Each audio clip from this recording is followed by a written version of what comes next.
الحمدللہ رب العالمین والصلاة والسلام علی اشرف الانبیاء والمرسلین اما بعد اعوذ باللہ من الشیطان الرجیم بسم اللہ الرحمن الرحیم وما ارسلناک الا رحمۃ للعالمین صدق اللہ مولانا العظیم۔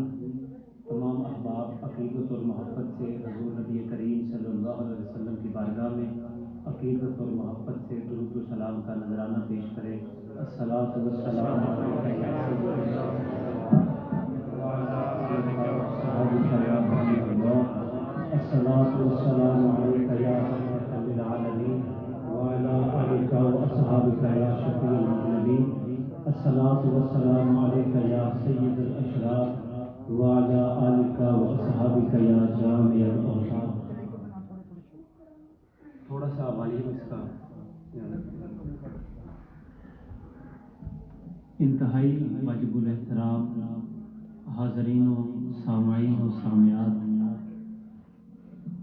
آج آپ کے درمیان کھڑے ہو کے کچھ باتیں عرض کرنے کے لیے میں حاضر ہوا ہوں، اور یقیناً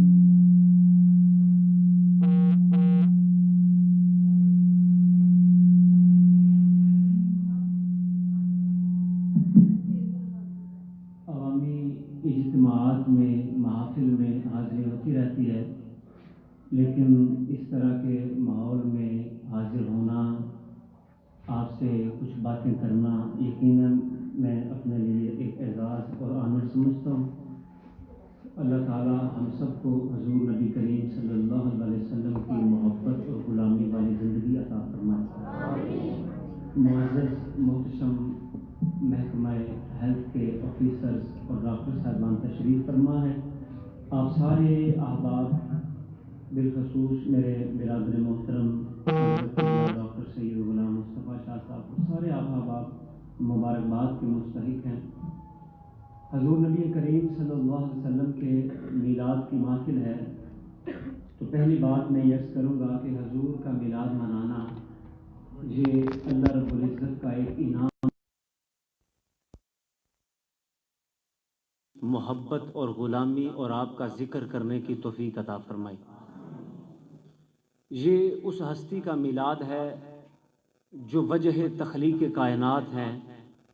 اگر حضور کا میلاد نہ ہونا ہوتا، اگر حضور کا وجود مبارک اللہ رب العزت نے اس جہان میں نہ بھیجنا ہوتا تو حدیث پاک ہمیں یہ بتاتی ہے، اللہ فرماتا ہے کہ لولا کا لما خلقت الافلاق، اے میرے حبیب اگر تجھے نہ بنانا ہوتا میں یہ کائنات ہی نہ بناتا۔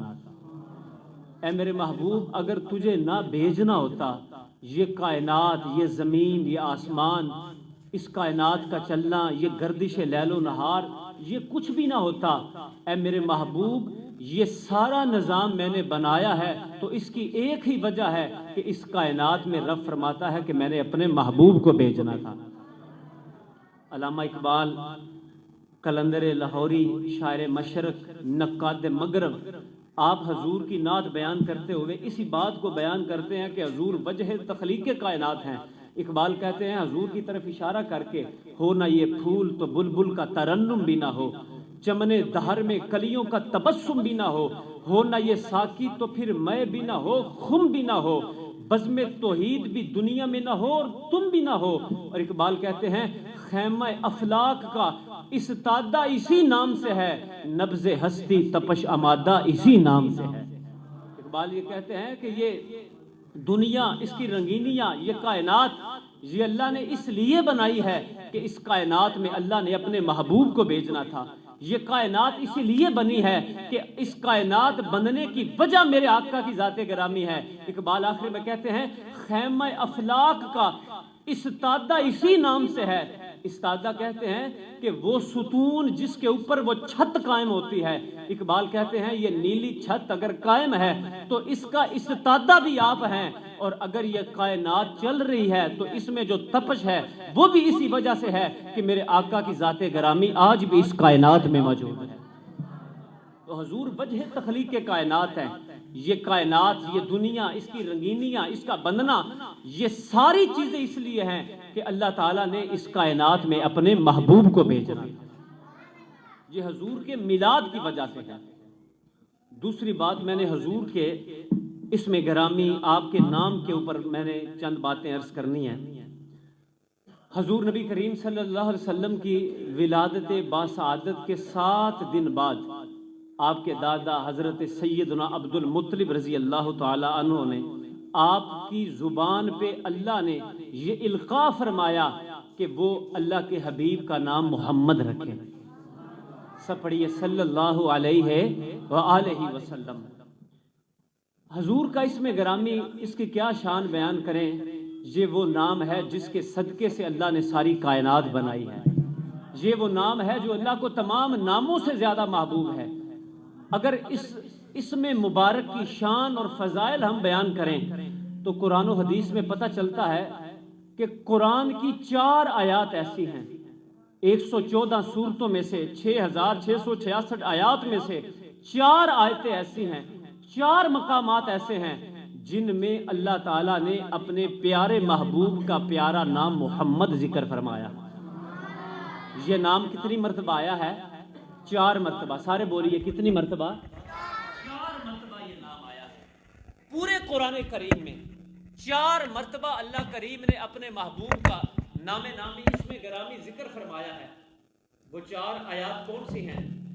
سورہ آل عمران میں آیت نمبر 144 میں اللہ نے اپنے محبوب کا نام ذکر کیا، وما محمد الا رسول۔ پھر سورہ احزاب کی آیت نمبر 40 میں اللہ نے جو ختم نبوت کی آیت ہے اس کے اندر اللہ تعالیٰ نے ذکر کیا، ما کان محمد ابا احد من رجالکم ولکن رسول اللہ وخاتم النبیین۔ پھر سورہ محمد کی آیت نمبر 2 میں اللہ نے اپنے محبوب کا نام نامی اس میں گرامی ذکر کیا، بما نزل علی محمد وهو الحق من ربهم۔ پھر اللہ تعالیٰ نے سورہ فتح کی آیت نمبر 29 میں محمد رسول اللہ والذین معہ، تو یہ آیت، یہ نام نامی اس میں گرامی جو کائنات بننے کی وجہ ہے، جس کے صدقے سے اللہ نے اس کائنات کو وجود بخشا ہے، جس کے صدقے سے مجھے اور آپ کو نعمتیں ملی ہیں، جس کے صدقے سے اللہ نے اس جہان کو بنایا ہے، یہ نام نامی اس میں گرامی قرآن میں 4 مرتبہ آیا ہے۔ اونچا بولیے کتنی مرتبہ آیا ہے؟ 4 مرتبہ۔ اب جو بات میں نے عرض کرنی ہے اور پھر آگے اپنے موضوع کو لے کے چلوں گا، قرآن کریم کی پہلی آیت ہے الحمدللہ، تمام تعریفیں اللہ کے لیے ہے۔ مل کے بولیے، تمام تعریفیں کس کے لیے ہیں؟ اللہ نے اپنی تعریف کے لیے، اللہ نے اپنی ثنا کے لیے ایک لفظ کا استعمال کیا، انتخاب کیا، اور وہ نام ہے حمد۔ کیا ہے؟ مل کے بولیے، وہ کیا لفظ ہے؟ حمد۔ سارے احباب جانتے ہیں کہ اردو کے اندر بھی، انگلش گرامر کے اندر بھی ایک ہوتا ہے مصدر اور ایک اس کے ہوتے ہیں مشتقات۔ وہ ایک مصدر ہوتا ہے جس سے سارے لفظ نکلتے ہیں۔ مثال کے طور پہ ہماری اردو زبان ہے، یہ فارسی اور عربی میں سے نکلی ہے۔ اگر آپ توجہ سے بات سنیں گے تو یقیناً سمجھ بھی آئے گی اور ایمان تازہ ہوگا۔ اللہ نے اپنی تعریف کے لیے جس لفظ کا انتخاب کیا وہ لفظ ہے حمد۔ وہ لفظ کیا ہے؟ سارے بولیے، وہ کیا لفظ ہے؟ حمد۔ یہ مصدر ہے۔ میں 2 مثالیں دیتا ہوں۔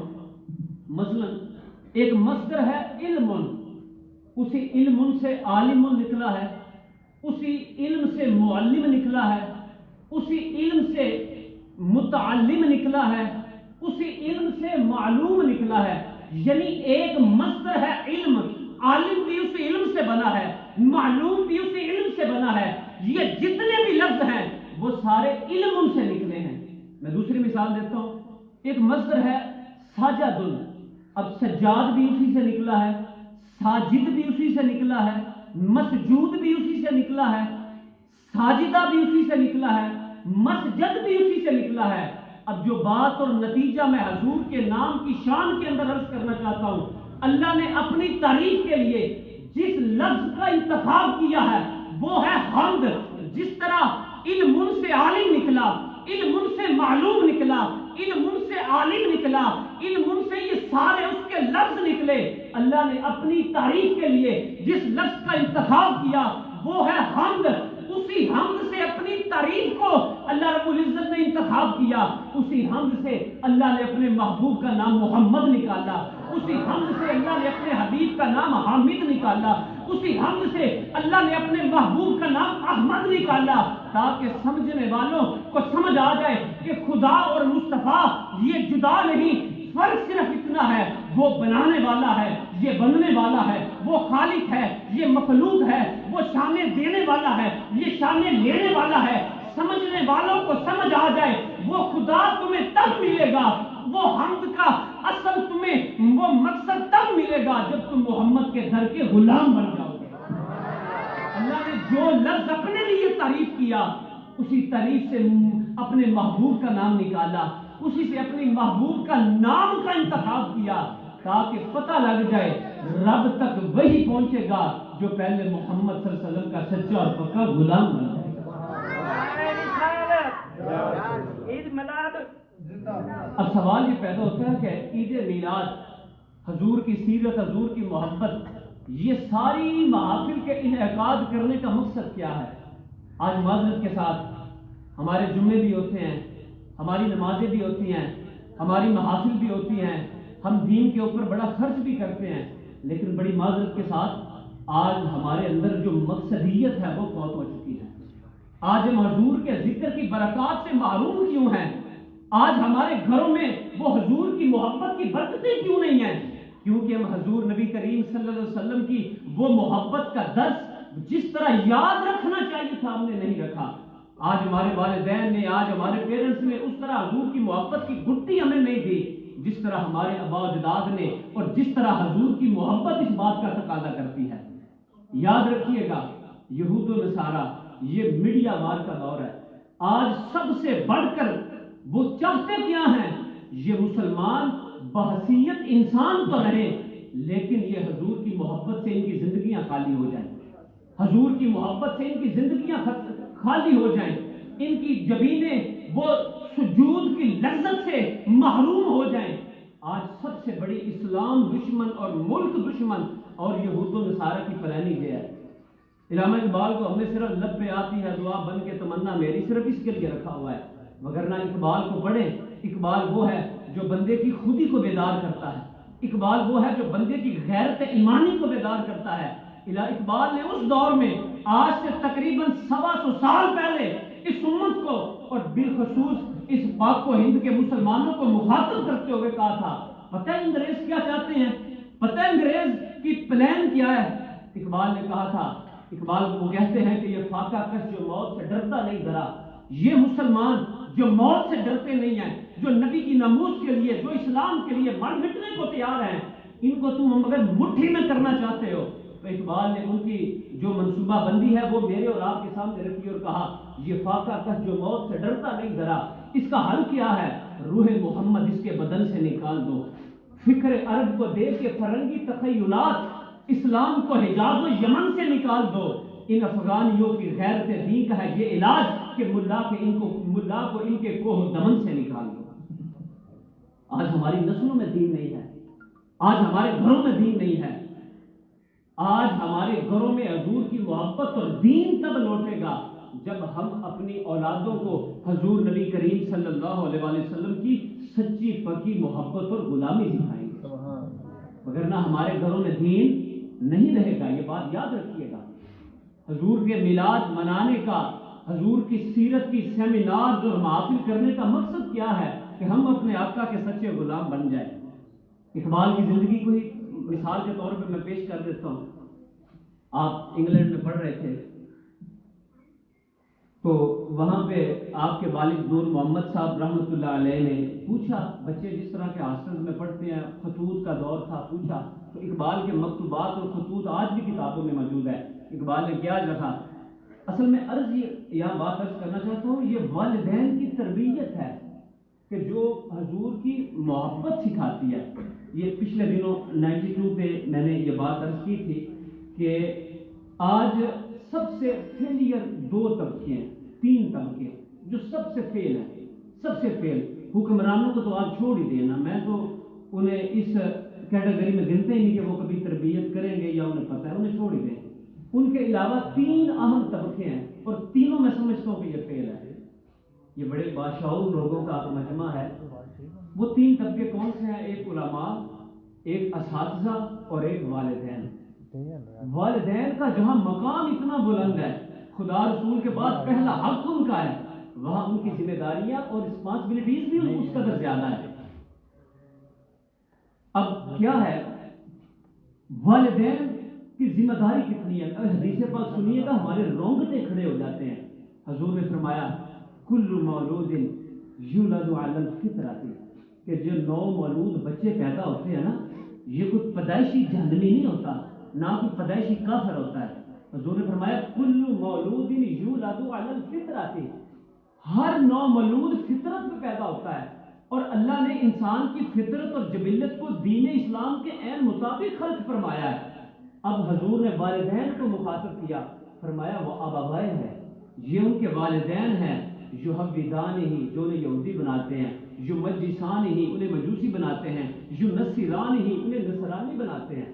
تو میں یہ بات عرض کیا کرتا ہوں، بڑی توجہ اور بڑی خلوص سے یہ میں بات عرض کر رہا ہوں، اگر والدین یہ چاہتے ہیں کہ ان کی اولاد میں حضور کی محبت آئے، اگر وہ چاہتے ہیں کہ ان کی اولاد میں صالحیت آئے، اگر وہ چاہتے ہیں کہ ان کی اولاد میں نیک نامی آئے، اگر وہ چاہتے ہیں کہ ان کی اولاد کے کردار میں ایک پاکیزگی اور طہارت کی خوشبو آئے، تو سب سے پہلے انہیں حضور نبی کریم صلی اللہ علیہ وسلم کی محبت دل میں بٹھانی ہوگی اور صحیح معنوں میں حضور کی سیرت پہ عمل کرنا ہوگا، وگرنہ آج ہماری نسلیں تباہ ہو جائیں گی۔ یہ ذہن میں رکھیے گا، یہ وہ فتنوں کا دور ہے۔ حضور نے فرمایا قرب قیامت فتنے تمہارے گھروں میں کیسے آئیں گے؟ حضور نبی کریم صلی اللہ علیہ وسلم نے فرمایا جس طرح بارش ہوتی ہے، موسلا دھار بارش، اور جس طرح اس بارش کے ڈراپس یک بعد دیگرے مسلسل تمہارے اوپر گرتے ہیں، حضور نے فرمایا فتنے اس طرح آئیں گے۔ یہ وہ دور ہے جس میں ہم لوگ موجود ہیں۔ اس میں بچے گا کون؟ جس کے والدین کا مسلح آباد ہوگا۔ اس میں بچے گا کون؟ جس کے والدین کا تعلق مسجد القرآن سے ہوگا۔ صوفیہ کرام نے ایک بڑی تلخ بات ذکر کی ہے، بڑی توجہ سے سنیے گا۔ صوفیہ کرام فرماتے ہیں کہ بعض غلطیاں ایسی ہوتی ہیں، وہ غلطیاں اولاد نہیں کرتی، وہ غلطیاں والدین کرتے ہیں، وہ غلطیاں اولاد نہیں کرتی، وہ غلطیاں والدین کرتے ہیں، لیکن ان کا نتیجہ اولاد کی بدعمالیوں کی صورت میں سامنے آتا ہے۔ اولاد وہ غلطیاں نہیں کر رہی ہوتی، والدین وہ غلطیاں کرتے ہیں، ان کا نتیجہ۔ اس لیے آج سب سے بڑھ کر اگر اپنی نسلوں کو بچانا چاہتے ہیں، آج سب سے بڑھ کر اگر اپنی نسلوں کی حفاظت کرنا چاہتے ہیں، میں عرض کروں گا انہیں حضور نبی کریم صلی اللہ علیہ وسلم کی محبت اور غلامی سکھائیں، انہیں مصلح والی زندگی دیں، انہیں قرآن کی تلاوت والی زندگی دیں۔ جن گھروں میں قرآن کریم کی تلاوت نہیں ہوتی، جن گھروں میں مصلح آباد نہیں ہوتا، وہاں کبھی اللہ کی رحمت کے فرشتے نہیں آتے۔ یہ والدین کی تربیت تھی کہ نور محمد صاحب نے پوچھا بیٹا بتاؤ تمہارے شب و روز وہاں کیسے گزرتے ہیں؟ تو اقبال نے یہ لکھ کے کہا زمستانی ہوا میں اگرچہ تھی شمشیر کی تیزی، پر چھوٹے نہ مجھ سے لندن میں بھی عذاب سحرگاہی۔ یہ زمستان یہ فارسی کا لفظ ہے جس کا مطلب ہے سردیوں کی وہ سرد ہوا جو جسم کو کراس کرتی ہوئی تلوار کی طرح کاٹتے ہوئے جسم سے آر پار ہو جائے۔ اقبال کہتے ہیں زمستانی ہوا میں اس لندن کی سخت ہوا میں اگرچہ تھی شمشیر کی تیزی، تلوار جیسی تیزی تھی، پر اے میرے والد یہ تمہاری تربیت تھی کہ چھوٹے نہ مجھ سے لندن میں بھی عذاب سحرگاہی۔ میں تو ادھر بھی جا کے مصلے کے اوپر فرض تو کیا، میں تو تہجد کی نماز بھی پڑھتا رہا۔ پھر اقبال نے یہ کہا، حضور کی محبت کا اثر دیکھیں۔ پھر اقبال یہ کہتے ہیں اپنے والد صاحب کو اس حوالے سے کہ اگرچہ میں ادھر رہ کے آیا ہوں، اگرچہ اس ماحول میں رہا ہوں، لیکن اقبال کیا کہتے ہیں، خیرہ نہ کر سکا مجھے جلوہ دانش فرنگ، کہ ان فرنگیوں کی اس کھوکھلی فکر کا جو دلکش ظاہری نظارہ ہے اس سے میری آنکھیں چدھیائی نہیں۔ اس کی وجہ پتہ کیا ہے؟ سرما ہے میری آنکھ کا خاکے مدینہ و نجف۔ میرے تو والدین نے مجھے مدینہ اور نجف کی محبت کی کیا ہے تربیت دی ہے، کیسے ہو سکتا تھا میں کسی اغیار کے طرف چلا جاتا؟ حضرات محترم، آج سب سے بڑا ہمارا جو مسئلہ ہے وہ یہ ہے کہ آج ہمارے گھروں سے دین رخصت ہوتا جا رہا ہے، آج ہماری نسلوں سے دین رخصت ہوتا جا رہا ہے، حضور کی محبت رخصت ہوتی جا رہی ہے۔ اور یاد رکھیے گا، بڑی سخت بات میں عرض کرنے لگا ہوں، قیامت والے دن سب سے پہلے ایک گھر کے سربراہ کو پوچھا جائے گا، بتاؤ اللہ نے تمہیں ان فلاں فلاں، تمہاری بہن، تمہاری بیوی، تمہارے بچے، اللہ تعالیٰ نے تمہیں ان کا سربراہ بنایا تھا، بتاؤ تم نے ان کے دین والی تربیت کی یا نہ کی؟ بتاؤ تم نے انہیں مصلح والی زندگی دی یا نہ دی؟ قرآن پاک کی آیت ہے، قُوا أَنفُسَكُمْ وَأَهْلِيكُمْ نَارٍ، اپنے آپ کو بھی آگ سے بچاؤ، اپنے بچوں کو بھی آگ سے بچاؤ۔ تو وہ کیا ہے؟ جب تم انہیں دین اور محبت رسول پہ رکھو گے تو یہ تمہاری سب سے پہلی اولین ذمہ داری ہے۔ حضرات محترم، آج ہمارے پاس اگر گاڑی اچھی آ جائے، ہم کہتے ہیں اللہ ہم پہ بڑا راضی ہے، ہمارے پاس دنیا کی بڑی نعمتیں ہیں۔ آج ہمارے پاس کوئی دنیا کا عہدہ بڑا آ جائے، کوئی منصب اچھا آ جائے، نوکری اچھی ہو جائے، ہم کہتے ہیں اللہ ہم پہ بڑا راضی ہے، اللہ کی ہم پہ بڑی خیر ہے، ہمارا گھر بھی بڑا عالی شان، ہمارا لباس بھی بڑا ستھرا، ہماری گاڑی بھی بڑی ہٹ کر، تو اللہ ہم پہ بڑا راضی ہے۔ یاد رکھیے گا، یہ اللہ کے راضی ہونے کی علامت نہیں ہے، یہ اللہ کے راضی ہونے کا معیار نہیں ہے۔ اگر اللہ کے راضی ہونے کا معیار یہ ہے کہ ہمارے پاس عہدہ بڑا آ جائے، ہمارے پاس گاڑی اچھی آ جائے، ہمارے پاس دنیا کی دولت کے انبار لگ جائیں، اس کا مطلب ہے اللہ یہودیوں پہ بڑا راضی ہے، اللہ کافروں پہ بڑا راضی ہے، اللہ ان انگریزوں پہ بڑا راضی ہے۔ نہیں، یہ اللہ کی نعمتیں ہیں، اور یہ بھی اللہ سے مانگیں کہ اللہ ہمیں حلال والی زندگی دے، ہمیں عزت والی زندگی دے، ہمیں دنیا کی محتاجی سے محفوظ فرما۔ لیکن یاد رکھیے گا، اللہ کے راضی ہونے کا مطلب یہ نہیں ہے کہ آپ کے پاس گاڑی اچھی آ جائے، اللہ کے راضی ہونے کا مطلب یہ نہیں ہے کہ آپ کے پاس صرف دنیا مل جائے تو آپ کہیں اللہ ہم سے بڑا راضی ہے۔ نہیں، اللہ کے راضی ہونے کا معیار یہ ہے، اپنی زندگی کو دیکھیں، اگر آپ کا رشتہ مصلح کے ساتھ ہے، اگر آپ کا رشتہ حضور نبی کریم صلی اللہ علیہ وسلم کی غلامی والا ہے، پھر اللہ آپ پہ راضی ہے، وگرنہ اپنی فکر کریں کہ ہماری زندگی کہاں جا رہی ہے۔ آج یہ پیغام، یہ مقصد ہے جو ہم بول چکے ہیں۔ یاد رکھیے گا، اس کا حل کیا ہے؟ اگر میں نے میڈیسن لینی ہے، میرا جسم بیمار ہے، میں ڈاکٹر صاحبان کی خدمت میں حاضر ہوں گا کہ یہ میرا جسم بیمار ہے، وہ میڈیسن جو بھی معاملات سارے کریں گے۔ اگر مجھے میں نے راشن لینے جانا ہے، راشن لینے کے لیے میں دکان پہ جاؤں گا، یاد رکھیے گا، جو اللہ والے ہیں، جو صحیح اللہ والے ہیں، جب ہم ان سے اپنا تعلق جوڑیں گے، جب ہم ان کی مجلس میں جائیں گے، جب ہم ان سے واعظ و نصیحت حاصل کریں گے، پھر یقیناً یہ ہماری روح کی بیماریاں دور ہوگی اور ہمارا رشتہ اللہ اور اس کے رسول کی ذات سے مستحکم ہوگا۔ جب ہم ان کے پاس جائیں گے، جب ہمارا رشتہ ان سے ہوگا۔ ایک حضرت بشر حافی رحمۃ اللہ علیہ تھے، مدینہ پاک کے اندر، وہ بہت بڑے صوفی تھے، بہت بڑے بزرگ تھے۔ حضرت امام مالک رحمۃ اللہ علیہ ان کی مجلس میں جا کے بیٹھتے، ان کی گفتگو سنتے، تو ایک دن ان کے شاگردوں نے عرض کی، حضرت آپ خود بہت بڑے عالم ہیں، فلاں ہیں، ہم نے دیکھا ہے کہ آپ حضرت بشر حافی کی مجلس میں بیٹھنے کے بڑے حریص ہیں اور بڑے شوق سے جا کے بیٹھتے ہیں۔ آپ نے کیا خوبصورت جملہ ارشاد فرمایا، کہتے ہیں، میں مالک جس رب کو مانتا ہوں، یہ بشر حافی وہ ہے جو اس رب کو جانتا ہے۔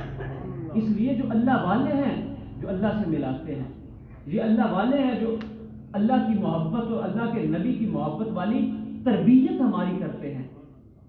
آج ایک عجیب قسم کا دور ہے، میں معذرت کے ساتھ ایک بات کرنے لگا ہوں، آج ہر کوئی دین کا ٹھیکیدار بنا ہوا ہے۔ آج ہر کوئی کہتا ہے بھائی مجھے دین کا پتہ ہے کہ مولوی سے زیادہ پتہ ہے۔ میں نہیں کہتا کہ مولوی کوئی معاذ اللہ کو فرشتہ ہے، میں نے آگے عرض کیا یہ بھی شعبہ بڑی ذمہ داریوں سے ویک ہو چکا ہے۔ تو آج ہمیں تھوڑا، میں کہتا ہوں کہ ہمیں کوئی دین کا تمہیں کوئی زیادہ پتہ ہے، ہمیں نے بھی کلمہ پڑھا ہوا ہے، ہم بھی مسلمان ہیں۔ یاد رکھیے گا، نہیں میں کبھی یہ کہوں کہ میں اچھی میڈیسن کا انتخاب کر سکتا ہوں تو یہ میری غلطی ہے، یہ میری بیوقوفی ہے۔ اسی طرح اگر کوئی اور یہ کہے کہ وہ دین کے حوالے سے اچھی رائے دنیا دار دے سکتا ہے تو یہ بھی اس کی غلطی ہے۔ حضرات محترم، اقبال نے کہا تھا اگر عشق رسول مل گیا ہے تو سمجھو تمہاری زندگی کامیاب ہے. اگر محبت رسول کی دولت تمہیں مل گئی ہے تو سمجھو تمہاری زندگی کامیاب ہے. اور اگر چاہتے ہو کہ تمہیں اللہ کا قرب مل جائے، اللہ تم پہ راضی ہو جائے، تو اس کا ایک ہی طریقہ ہے.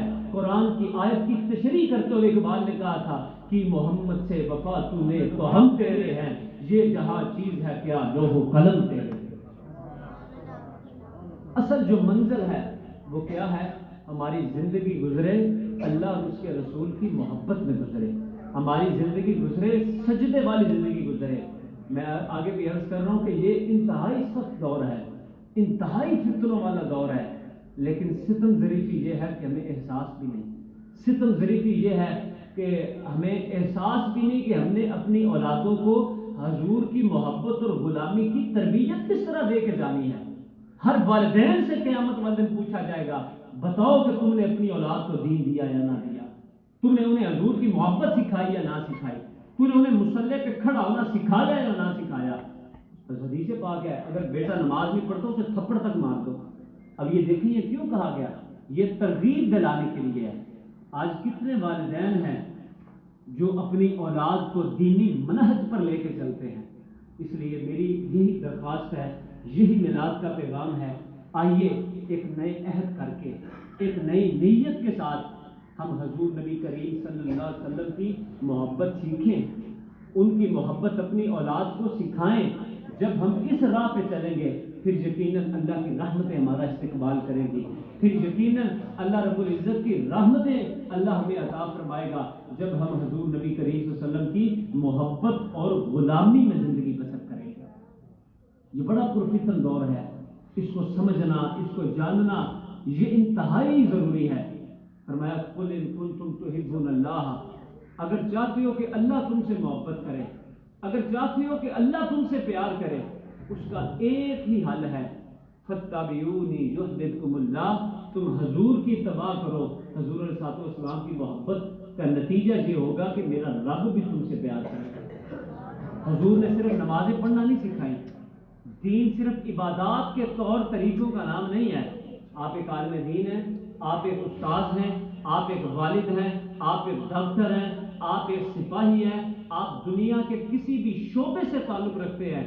کوئی شعبہ ایسا نہیں ہے، کوئی دنیا میں ایسا معاملہ نہیں ہے جس کے بارے میں حضور نبی کریم صلی اللہ علیہ وسلم نے ہماری رہنمائی نہیں فرمائی، جس میں آپ نے اپنے ارشادات نہیں فرمائے کہ تم زندگی کے جس مرحلے پہ کھڑے ہو تم نے کس طرح زندگی گزارنی ہے، تمہارے رب نے کیا حکم دیا ہے، تمہارے نبی نے کیا حکم دیا ہے.